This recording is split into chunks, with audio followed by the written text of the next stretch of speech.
मैं डॉक्टर जयशंकर शाही, associate professor Hindi विभाग, बाबू शोभाराम राजकीय कला महाविद्यालय अलवर,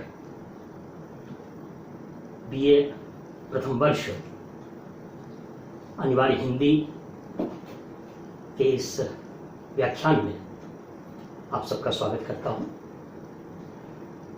राजऋषि भर्तृहरि मत्स्य विश्वविद्यालय अलवर के अनिवार्य हिंदी के पाठ्यक्रम के अंतर्गत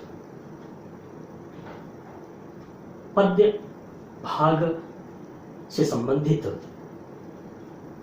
कबीरदास की साखियों पर हम आज आपसे संवाद करेंगे। आप सब कबीरदास से पूर्व परिचित होंगे। इस 21वीं शताब्दी के इस कालखंड में जब हम कबीरदास के साहित्य को पढ़ने चलते हैं तो हमें यह ध्यान रखना होगा कि जिस कबीर साहित्य को हम पढ़ रहे हैं यह आज से लगभग 500-600 साल पुराना साहित्य है। आज 21वीं शताब्दी के इस कालखंड में उस साहित्य का अध्ययन हम कर रहे हैं। 1400-1500 ईस्वी के आसपास कबीरदास का कालखंड माना जाता है। कबीरदास भक्तिकाल के कवि माने जाते हैं। आज से 500-600 साल पहले एक उदात्त विराट भक्ति आंदोलन का प्रादुर्भाव हुआ था। कबीरदास का साहित्य लोकमंगल का साहित्य है। आज 21वीं शताब्दी में हम कबीर साहित्य का अध्ययन अनुशीलन कर रहे हैं। वह आज भी प्रासंगिक है। कबीर का साहित्य विश्व बंधुत्व का संदेश देता है, भ्रातृत्व का संदेश देता है, भाईचारे का संदेश देता है, नैतिक मूल्यों के उन्नयन का संदेश देता है। कबीरदास जिनके दोहों से आप पूर्व परिचित हैं, जब कबीर लिखते हैं पोथी पढ़ी पढ़ी जग मुआ, पंडित भया न कोय, ढाई आखर प्रेम का पढ़े सो पंडित होए। प्रेम के ढाई अक्षर को जो पढ़ लेता है, मनन कर लेता है, वही पंडित है। पोथी पढ़ पढ़ कर, पुस्तकों को पढ़ने से कोई पंडित नहीं होता। इसका अर्थ यह है कि कबीर का साहित्य हमें भाईचारे का संदेश देता है, विश्व बंधुत्व का संदेश देता है। कबीर का साहित्य लोक कल्याण का साहित्य है, लोक मंगल का साहित्य है। पूरे विश्व की भलाई की चिंता इस साहित्य में है। वैसे साहित्य शब्द का अर्थ ही होता है कि जिसमें हित की भावना निहित हो,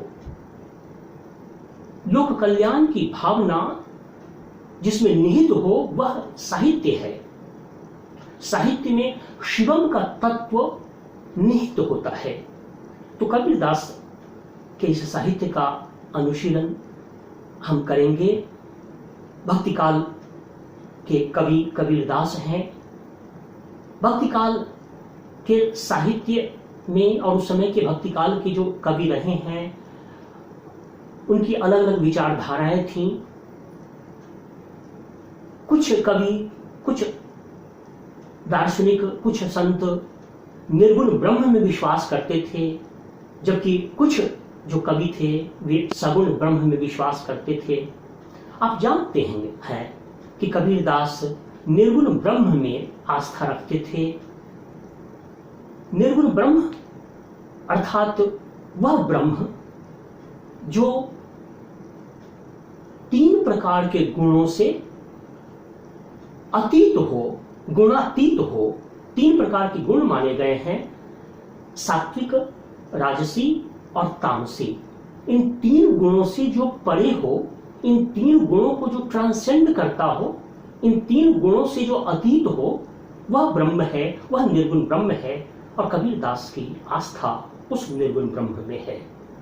तो हमें कबीरदास के साहित्य का अनुशीलन करने से पहले इस पृष्ठभूमि को ध्यान में रखना होगा कि कबीरदास भक्ति काल के कवि हैं। कबीरदास निर्गुण ब्रह्म में विश्वास करते हैं। उसके बाद कबीरदास उस निर्गुण ब्रह्म को प्राप्त करने का की उनकी जो मेथोडोलॉजी है, उनकी जो आइडियोलॉजी है, उनका जो तरीका है, वह यह है कि कबीरदास का मानना है कि ज्ञान के रास्ते पर चलकर, ज्ञान की पगडंडी पर चलकर कोई भक्त, कोई आस्थावान व्यक्ति उस गुणातीत ब्रह्म को प्राप्त कर सकता है, उस निर्गुण ब्रह्म से साक्षात्कार उसका हो सकता है। तो हमने यह देखा कि कबीरदास भक्ति काल के कवि हैं। फिर हमने इस तथ्य से हम परिचित हुए कि कबीरदास निर्गुण ब्रह्म में विश्वास करते हैं। इसके बाद हमने यह देखा कि इस निर्गुण ब्रह्म को प्राप्त करने के लिए, इस निर्गुण ब्रह्म से साक्षात्कार करने के लिए उनकी जो पगडंडी है, उनका जो मार्ग है, वह ज्ञान का मार्ग है। ज्ञान के रास्ते से, ज्ञान की पगडंडी पर चलकर वे निर्गुण ब्रह्म से साक्षात्कार करते हैं। कबीरदास के साहित्य का अनुशीलन हम करेंगे।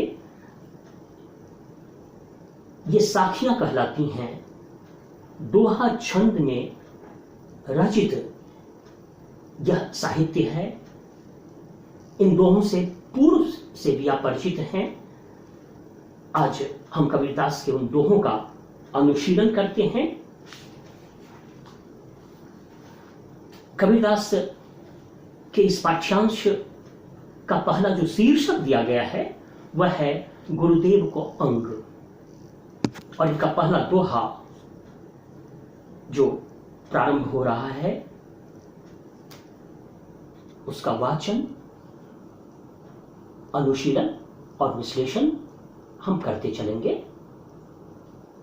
पहले दोहे का वाचन।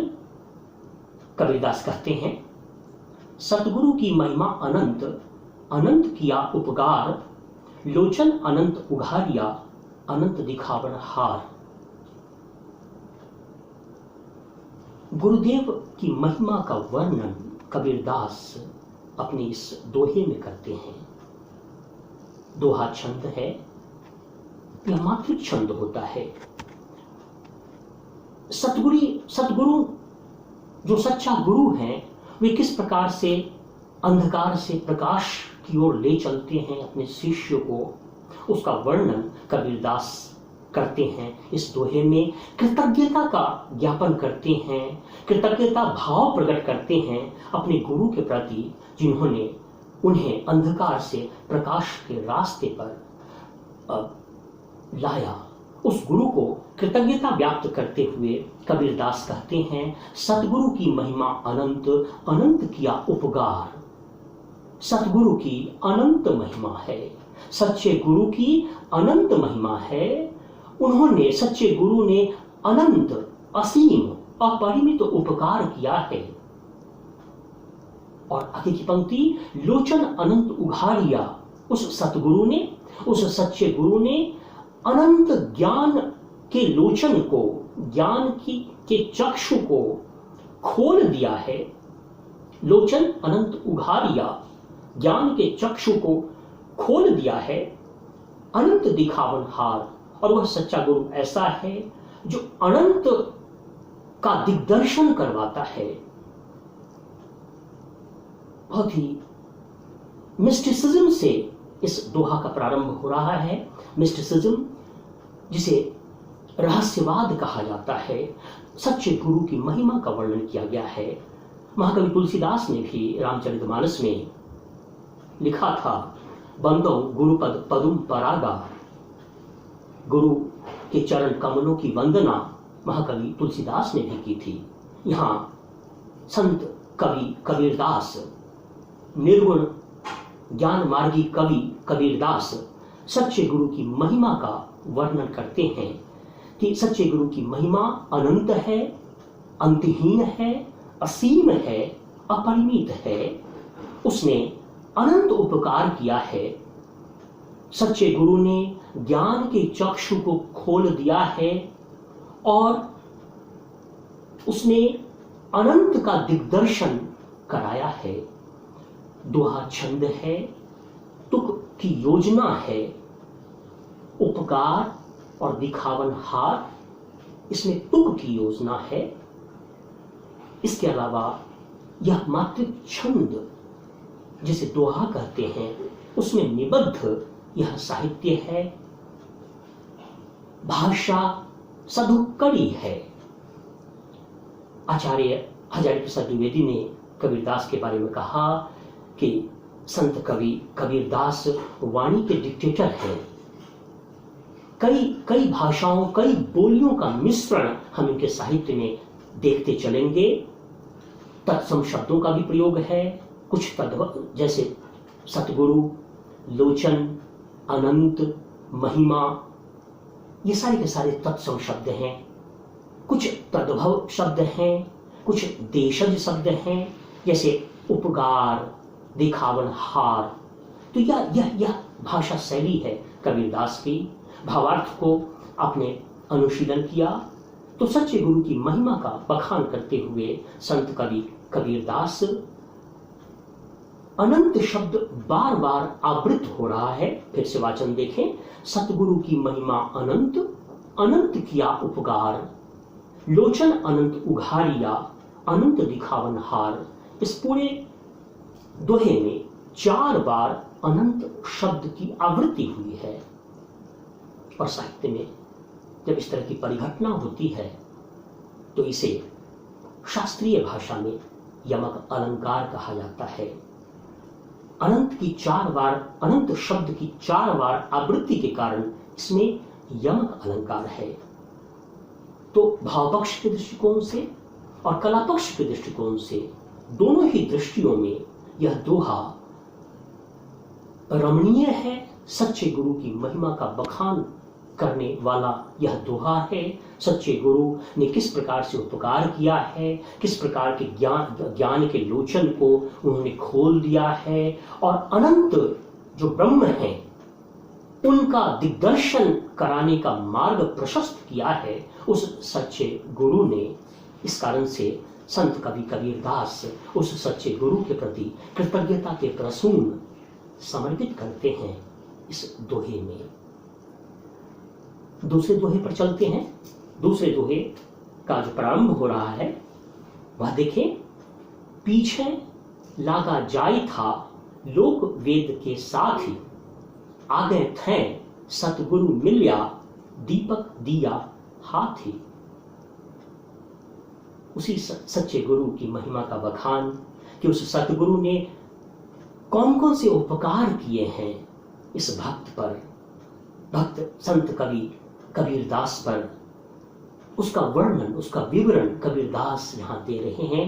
इस दूसरे दोहे में कबीरदास कहते हैं, पीछे लागा जाय था लोक वेद के साथ ही, आ गए थे सतगुरु मिल्या दीपक दिया हाथी। पर इसके भावार्थ को देखें, फिर इस पर हम विश्लेषण करेंगे, इसका विवेचन करेंगे। कबीरदास कहते हैं कि मैं अंधानुकरण कर रहा था, मैं अनुगमन कर रहा था, पीछे पीछे चला जा रहा था। किसके? लोक के और वेद के, लौकिक परंपराओं के और वैदिक रीतियों का अंध अनुकरण में करता जा रहा था। अज्ञानतावश, अविवेकवश मैं लौकिक परंपराओं का, लौकिक रूढ़ियों का, वैदिक रीतियों का, वैदिक परंपराओं का अंध अनुकरण करता चला जा रहा था। तो पीछे लागा जाय था लोक वेद के साथ ही, आगे थे सतगुरु मिल्या। लेकिन आगे से सच्चा गुरु मिल गए, दीपक दिया हाथी, और उन्होंने मेरे हाथ में दीपक रख दिया। अद्भुत चित्रण। सच्चे गुरु ने अनंत उपकार किया है संत कवि कबीरदास पर। उन्होंने हाथ में दीपक रख दिया। दीपक ज्योति का प्रतीक, दीपक आत्मदान का प्रतीक, दीपक जिसके लिए ऋषियों ने जो प्रार्थना की थी, तमसो मां ज्योतिर्गमय, तमस से हमें प्रकाश की ओर ले चलो। दीपक, प्रदीप, प्रकाश का प्रतीक, ज्योति स्वरूप, तिमिर को दूर कर, अंधकार को दूर कर जो आलोक विकीर्ण करता है, उस आत्मदानी, उस व्यक्तित्व का नाम दीपक है। और उस दीपक को सच्चे गुरु ने कबीर के हाथ में रख दिया है। कबीर कहते हैं कि मैं अंधानुकरण कर रहा था, अज्ञानतावश मैं लौकिक परंपराओं के पीछे भागा जा रहा था, वैदिक रीतियों रिवाजों के पीछे अनुकरण करता जा रहा था, लेकिन अचानक मेरे सामने सच्चे गुरु दिख गए, मेरे रास्ते में आ गए और उन्होंने मेरे हाथ में सच्चे ज्ञान का दीपक रख दिया, आत्मज्ञान का दीपक रख दिया। उस दीपक की ज्योति में, उस दीपक की ज्योति की भास्वरता में मुझे सच्चा ज्ञान प्राप्त हुआ और मुझे पता चला कि क्या सच्चा है और क्या सच्चा नहीं है, क्या सत्य है और क्या असत्य है। कबीरदास का यह दूसरा दोहा छंद, मात्रिक छंद। तुक की योजना कलापक्षीय विशेषता को देखें। पीछे लागा जाई था लोक वेद के साथी, आगे थे सतगुरु मिलिया दीपक दिया हाथी। साथी और हाथी में तुक की योजना है। तत्सम शब्द भी हैं इसमें, जैसे कि सतगुरु, दीपक, फिर कुछ तद्भव शब्द हैं, कुछ देशज शब्द हैं, कुछ लोक भाषाओं और बोलियों के शब्द हैं। पीछे लागा जाई था लोक वेद के साथी, आगे थे सतगुरु मिलिया दीपक दिया हाथी। दीपक दिया में दो वर्ण की आवृत्ति है, इसलिए इसको अनुप्रास अलंकार कहेंगे। और जो बात कबीरदास इसमें कह रहे हैं कि आत्मज्ञान का दीपक उस सच्चे गुरु ने उनके हाथ में रख दिया, जिससे उन्हें सत्य और असत्य का आभास हो सका। दोहा में हम देखते हैं कि यह कविता है, लेकिन साथ साथ इसमें नाटकीयता है। इसमें किसी घटना का वर्णन कबीरदास कर रहे हैं कि कबीरदास अंध अनुकरण करते हुए लोक के और वेद के अनुगमन कर रहे थे कबीरदास, और उस रास्ते पर अचानक सच्चे गुरु उनको दिख गए, उन्हें मिल गए और उन्होंने उनके हाथ में प्रदीप्त प्रदीप रख दिया, प्रज्वलित प्रदीप रख दिया। बिल्कुल एक नाटकीय तत्व इस दोहा में हम देखते हैं। एक घटना, एक इंसिडेंट का वर्णन हम इस दोहा में देखते हैं। यह भी कलापक्षीय विशेषता है इस दोहे की। फिर से इस दोहे का वाचन देखें। पीछे लागा जाई था लोक वेद के साथी, आ गए थे सतगुरु मिलिया दीपक दिया हाथी। सच्चे गुरु ने आगे से वो दिख गए, मार्ग पर दिख गए और उन्होंने मेरे हाथ में दीपक प्रदान किया, प्रज्वलित प्रदीप मेरे हाथ में रख दिया, जिससे मुझे आत्मज्ञान मिला। तो इस प्रकार से इन दोनों के वाचन से, अनुशीलन से और विश्लेषण से हमने देखा कि कबीरदास सतगुरु की महिमा का वर्णन कर रहे हैं। सच्चे गुरु ने उन पर कितने उपकार किए हैं, कितने अनंत उपकार किए हैं, उसके लिए कृतज्ञता के प्रसून निवेदित कर रहे हैं कबीरदास इस अवतरण में। आने वाले कालांश में अन्य दोहों पर हम आपसे चर्चा करेंगे। आज इन्हीं तथ्यों और इन्हीं व्याख्यान के साथ मैं अपनी बात को समाप्त करना चाहूंगा।